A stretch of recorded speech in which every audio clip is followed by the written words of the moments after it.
The Ticket. Welcome, 5 o'clock. Also, welcome our video audience on our Dollar Loan Center video segment on our KTIK YouTube channel on a 5 o'clock Wednesday. Kind of feels weird, Bob. We're not in tomorrow, but we'll be back on Thursday. You're filling in for Forrest Prater all week. Friday. What did I say, Thursday? Back on Thursday. Yeah, we're off tomorrow, Thursday, but we'll be back on Friday. Okay. Exactly. We're going to start this sucker off here, 5 o'clock. Taco Bell hotline open, 208-424-9300. Homegrown. Mm-hmm. It's a term that you hear in sports, usually in baseball the most. But that term has now infiltrated the world of college football.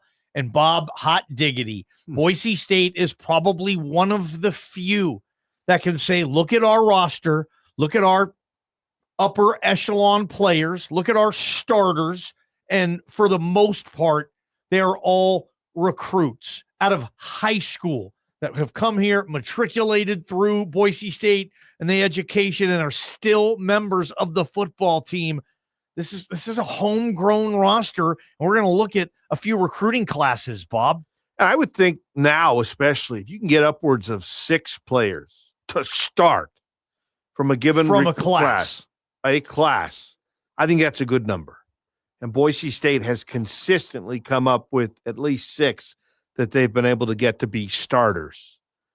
And then you also look for guys that are, guys that get in, that are in the 2 deep, or that, have a major role on special teams. And it kind of is a class of 22 that was really, really full. The class of 22 at Boise State. Recruiting class. And certainly it's top heavy with the 6th pick in the draft, Ashton Jeanty.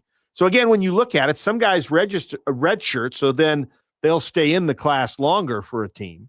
Some guys will play immediately like Jeanty. Some guys will leave early like Jeanty for the pros. And then, of course, some transfer and some just, don't make it.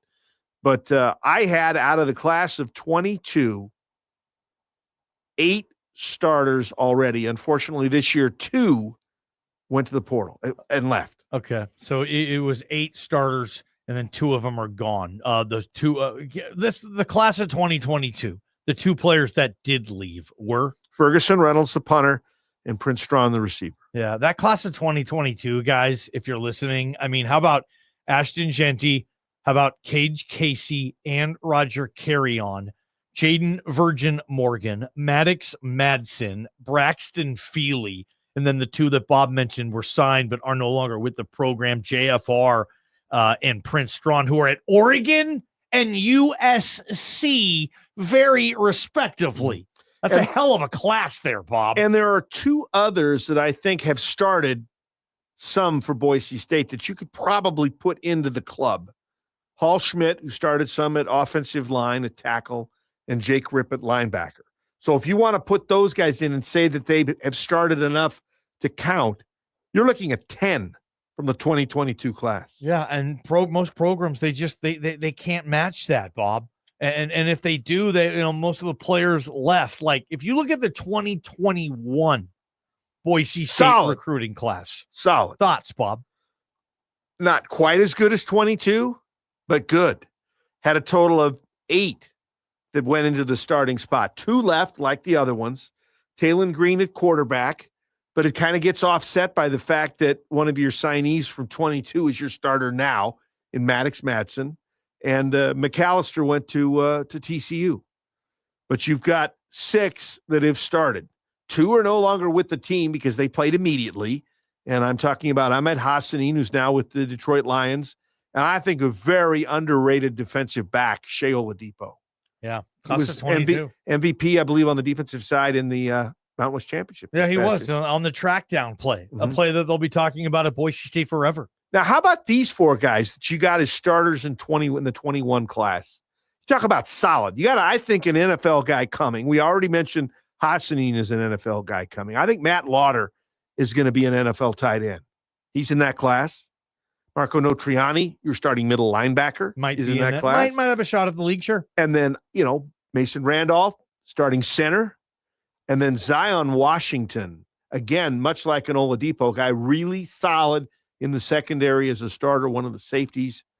So you have 6 starters that finished or will finish their career at Boise State, and 2 others, McAllister and Green, that did enough to start when they were here and then ended up transferring. Yeah, I mean, you look at the essential starters on this team, the players that you're expecting to have the best years. These are the guys on these last few classes. And now that you can really grade a recruiting class, once you get 2-3 years in, if guys are staying, the guys that left, like, I mean, the 2021 class that you were just talking about, yeah, Bob, I mean, you can go back and look at this class. Oh, yeah, remember the year that Boise State was able in the same class to sign Matt Lauder, Andrew Simpson, Talon Green. I forgot about Simpson. Yes. He was in 21? Yes. Okay. Marco Notriani, Eric McAllister, Mason Randolph, Sheol Adipo, Zion, and Ahmed. I mean, that's one class, and that's just, those are just the starters or the stars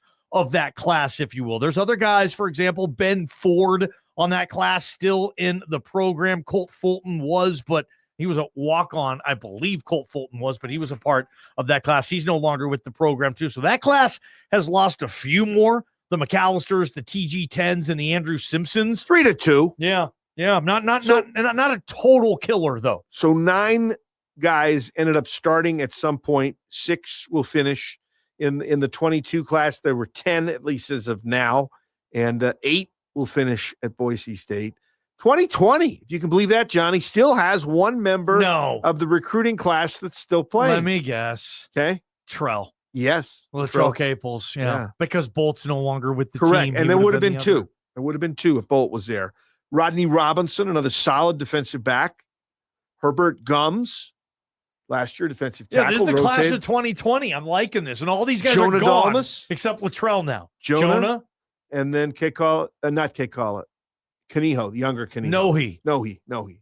Kaniho. Yeah. Okay. That's pretty sweet there. So 2020 still some guys. 2023, Bob, these were the guys that will be juniors this year as far as academic. They could be sophomores if they redshirt. Yeah. Okay. 2023. So my book's in 23 right now.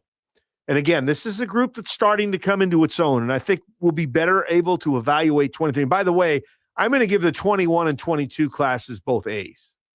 You have to say it with the number and the quality. I think I might go an A for 2022 and an A- for 2021, but you could hard grader. We could argue on it. They're both A's though. You're right. Okay. And then in 23, I think there's one guy that you can just give the gold star to so far and early, and that's Ty Benefield at safety.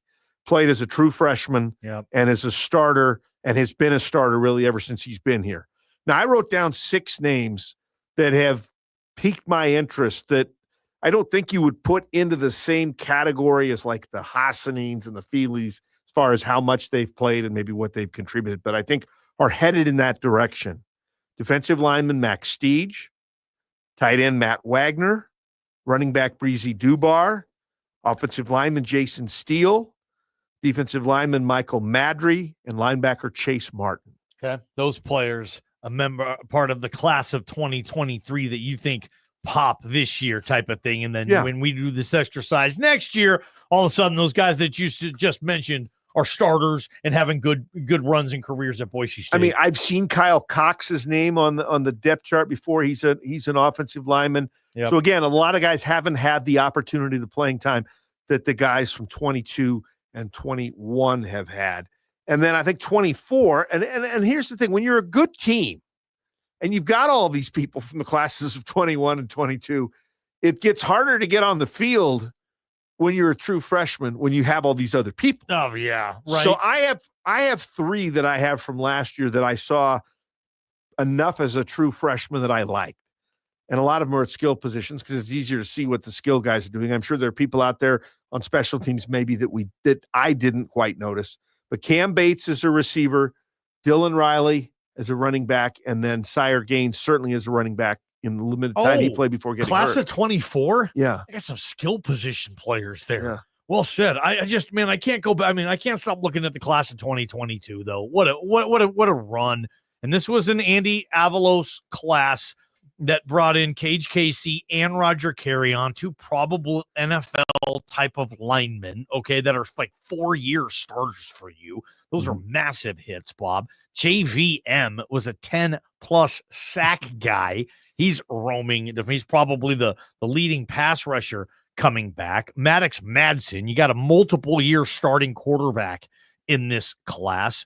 Some guy named Ashton Genty, to go along with Braxton Feely and Prince Strawn, who's no longer there. That's a hell of a class. You get Mad Dog, Genty, and those two linemen in the same class for that offense. That's some good recruiting, Bob. It's really good recruiting. I think if you look at it in different schools, and we didn't have the time, or I will say I also did not have the energy of looking at every single place, but the thing started with the guys we talked to about some of the other teams in the conference. New Mexico and Utah State are talking about 70 and 80 new players. Isn't that nuts? On their football team. Yeah. They had 80 new players on. New. 80. Bob, we're turning into, and I hate to feel like I'm just on this constant soapbox ripping on college football today, a sport that I really do feel passionate and love towards, but it's almost like following a team in the G6 if it's not Boise State. It's almost like you're a JUCO fan. It's a junior college. The turnover is of junior college. I mean, you don't have guys for 3 years. I mean, you got the guys coming back and then everybody who's coming in. And it feels to me like it's more JC now of just new rosters every year. Maybe that's good for teams. Teams will flip this thing, but it won't be good for other teams too. And I think just for fans, if you want to know who guys are, well, you're talking about your running back who was playing in the MAC last year in most cases. You're talking about the new receiver you have, but he was in Conference USA. Like, it's tough to pay attention for all this stuff. One other thing I was going to say, I think the coaching staff and Boise State's administration deserve some credit for this too, because think about it. What are the teams that have the turnover of 70 players?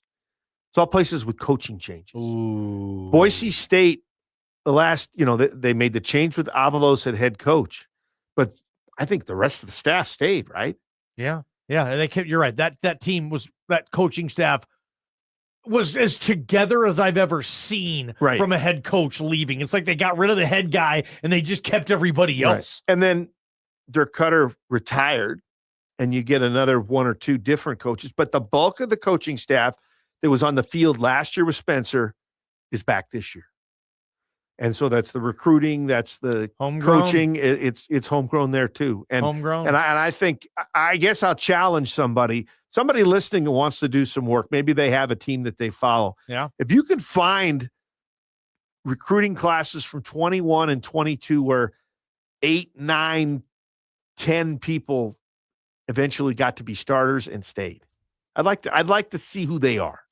Boise State easily has that in the last few years, right? In current starters, on this thing. So, I mean, I can go on and on and on. Yes. And no way another team can say, okay, of the 22 starters, technically 16 of them we recruited out of high school, or whatever case is. Nah, man, there's not a lot of teams, certainly G6 teams that can say that at all. Good stuff, Bob Behler. You got season tickets. Yes, we have season tickets to Boise State football. Touchdowns for tickets. Let's play another round. Your final opportunity to qualify today before we come back Friday with 3 more opportunities. Caller number, I'm going to make it hard on Jaden over there. Caller number 25 today. Jaden, I love you, man. Caller number 25. Let's give our streamers a serious chance to get in on this one. Caller number 25, you're playing touchdowns for tickets. We come back on KTIK, The Ticket.